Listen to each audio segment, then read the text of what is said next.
everybody. Welcome to Kari and Keelan's weekly hot takes, where we have a quick hot take on the financial market. Keelan, what's happening this week for us? What do you want to tell us? Yeah, I'm so excited to do this. This week is a great week to kick this off. And everybody's waiting for this Fed meeting this week. The Fed met, and it was not good for mortgage rates this week, unfortunately. And you know what Powell literally said affected the market. They didn't increase the Fed fund rate. It stayed at 5.25 to 5.5 range, but the market didn't like what Powell had to say. I mean, he literally came up there and somebody asked him, he said, how will you know when you've tightened too much or if it's too restrictive? And his response is scary. He said, you'll know when we get there. And to all of us, it's a bit of a shock because we know there's a brick wall coming, the brick wall being the recession. And he's pretty much saying, like, when do we need to hit the brakes? And his response is, well, we'll know when we hit the wall, which is just really crazy to all of us. That was his response, and that's how they're thinking about it. So he knows that we're kind of coming to a crash. And so there's still talk of him potentially raising rates again, or do you think they're actually going to slow down on this trend? Yeah, so the consensus is actually there's this really cool thing. It's like this dot plot map of with all the Fed members and where they sit, which is really interesting to see. And the majority of them, and the Fed being there's multiple members and they kind of come together and they all agree on where we want to go from here. So there's a little dot on this little plot map that maps out their opinions. And most of the opinions were that they want to do one more raise by the end of the year. But Okay. there is some other crazy town stuff. There was one dot or member that thinks we should raise it 3 more times by the end of the year, which is insane. Wow. But the cool part about that is the majority of them think that we should have decreases, like 1 to 4 decreases over the next year. So, there's going to be an argument with the Fed. They're going to have to come to some type of agreement.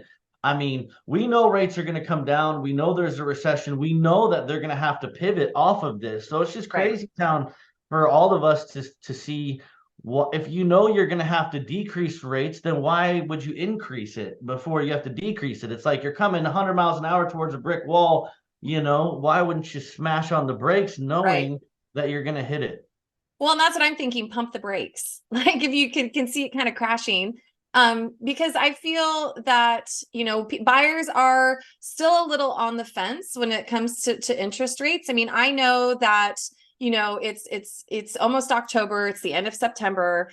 And, I feel like with the market, you and I were just talking about this yesterday, that I think seller credits might be coming back into being able to be negotiated with for buyers. So if you are a buyer looking to get in the market, I always feel that, towards the end of the year before the holidays is a good time to be looking because things have slowed down a little bit. People have gone back to school and families are kind of settling into fall routine. And so I feel like it's just a good opportunity to get out and look for a house because you might be able to negotiate some of those seller credits and that we were able to get at this time last year. Yeah, I should bring up my own example. So we just got in a contract at a new house, and Yay! I got 30,000 seller credits. So what does that do for me? Well, let's say my interest rate's at 7%. I get 30,000 seller credits. My interest rate will be 3% lower. Now we know, and the Fed is even agreeing that they're going to have to pivot on these rates. So we know rates are going to go down. So the strategy there is it makes your monthly payment affordable, and then you Right. can always refinance in the future. And it seems to be in two camps. Correct me if I'm wrong, Kari, but either your house is a lot of people are overpricing homes, Mm-hmm. or if they're priced well, there could be multiple offers. But Mm-hmm. on my position, I'm seeing seller credits come back in right and left. So if you find the right opportunity, get yourself some seller credits. And right now is a fantastic time to buy Right. because the Fed keeps this up. It's like a slingshot. They got this thing pulled back. I'm telling you, with supply and demand, when this thing turns, it's going to be crazy town. Well, and I think that's the hope that we all have, because I feel like there's so many people just kind of sitting and waiting to see what happens. Like I have a set of buyers that we're both working with, or clients of ours, that we're talking about maybe we should wait until the beginning of the year. And I said, oh, I think that we need to keep looking. I think now's the season and to be patient. And if you're not sure whether a seller credit is a good a good thing to ask for with a buy down. You want to talk to your agent and kind of find out what's going on with that house, because I think a lot of the time sellers initially aren't willing to have that conversation, but if they've been sitting on the market, they really want to move their house, they might be more apt to be open to the conversation. So I think it's about making sure that you're asking the right questions of your agent to make sure that they're finding out from, the seller and the listing agent, is this even a conversation we can have? And what does that look like for me? So. Yeah, me personally going through the situation myself just recently, Mhm. I totally get it. It's kind of scary when you think about it, but what do you got to lose right now? Get out there and make some offers, lowball some people, get some seller credits. If you can get a house right now, I can 100% assure you that you're going to pay less for this home significantly right now than you will in the future. Right. Or in the springtime, even. I feel Or like in the springtime, springtime everything even, right? shots Yeah, upwards. Yeah. I think I don't know, and yours I'd love your opinion as well, but I think there's going to be a crazier market than we were in a couple of years ago. There's going to be multiple offers, homes are going to appreciate, and even this year, homes are on track to appreciate up to 7%. Right. So I mean, it's and it might interesting. not be appreciation like we saw in 2021 and 2022 of like close to 20%, but it's still appreciation. You're still making money off of your investment. Like you want to get into the market when you can. So yeah.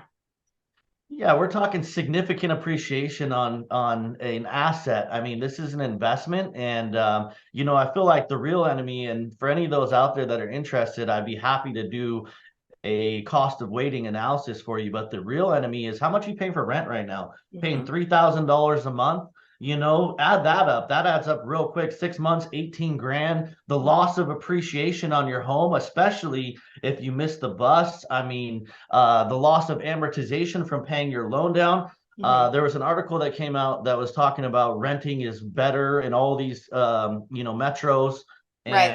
and the reality is it's not. Yeah, it might be better right now, but if you do the math on a year or 2 years from now, Right. you're going to come out way on top by buying. They're not taking any of those things into account, which is the real reason why real estate's so powerful. Right. I agree 100%.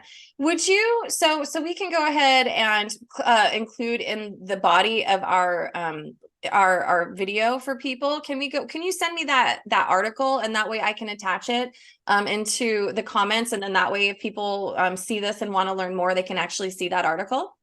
Yeah, I'd be happy to. Yeah, I can Awesome. include that. And I'd be happy to include a sample analysis on the cost of waiting. Oh, let's do that too, because the whole point of this is to have conversations weekly about what's going on in the market, to educate people so they're not so scared. And always, if any of you that are seeing this are interested in speaking with Keelan and I directly, we are happy to have a conversation with you. So we want you to reach out and make you feel more empowered to buy. So, and also just if you've got questions on the market and finances and what the market is doing, we want this to be a something that it's a resource for you. Yeah, I'd love that open dialogue, answer kind of the one-on-one questions. We're happy to answer any questions, really. It's all about education, and you'll feel so much more confident just knowing the reality, because looking on what's provided in the media, it's just not correct. It's not always accurate, because I feel like you need to be hyper focused on your area and like what's happening in your demographic, your area, because you can watch the news, but that doesn't mean that they are giving you accurate information for what's happening in your city.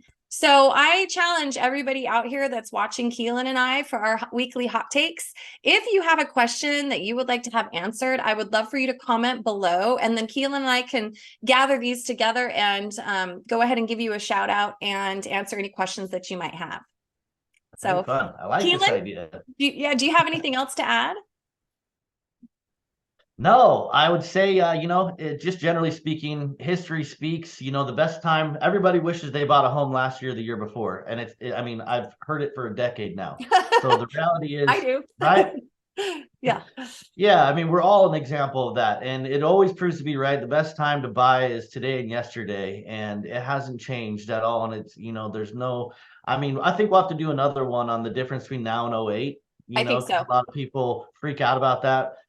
We want to keep it short and sweet, but Yeah. maybe that's our next video. We'll do something about that one too. Yeah, no, like I think this is a great opportunity to stay in touch with people weekly, because I think, my opinion is people are thirsty for information, and I want to make sure that we're able to give it to them. So, well, awesome, Keelan. I look forward to doing this again with you next week. Have a good weekend, okay? All right. See ya.